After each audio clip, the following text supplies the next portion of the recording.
भविष्यात शिवस्मारक आल्यामुळे तिकडे आम्हाला खरोखर एक तर तिकडे सरकारचे खूप निर्बंध येणार आहे, जाळी लावण्यापासून मासेमारी करण्यापासून येण्या जाण्याच्या रस्त्यापासून तिकडे आम्हाला निर्बंध घालणार आहेत।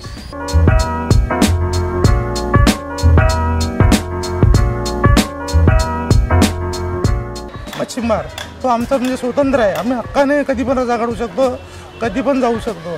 नोकऱ्या काय नोकऱ्यावर निबंध राहतील। 3 लाख करोडापेक्षा जास्त त्यांच्याकडे कर्ज झालेलं आहे आणि ते व्याज 24,000 कोटीचं वर्षाला भरतात। जे कंगाल झालेलं सरकार हे काय आम्हाला जॉब देणार आहे आणि कुठलं तरी, आणि आम्ही काय ॲक्सेप्ट करावं?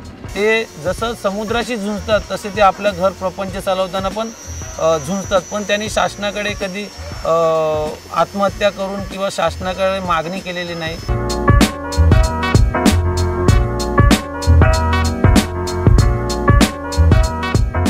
Corals are present, sponges are there, Gorgonian fans are there, sponges are there, marine algae is there, and different types of fish also come there, because that's a rocky patch, and rocky patch is always a breeding and nursery ground for the fishes.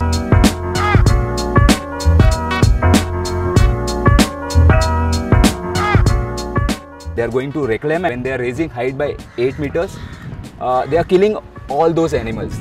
आता तिकडे 42 acre पुन्हा भराव टाकणार, तेवढा पाण्याची पातळी भरणार आणि ज्या टायमाला तुफानाच्या टायमाला ते पाणी वरपर्यंत येणार। So as per CRZ Act, you should not build anything in the coastal area, okay, in the sea, as well as 500 meters from the high tide line.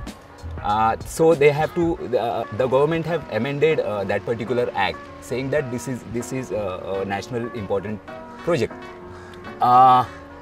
In such cases, they should have a public hearing, and they have not taken the public hearing. That's very sad part from our government.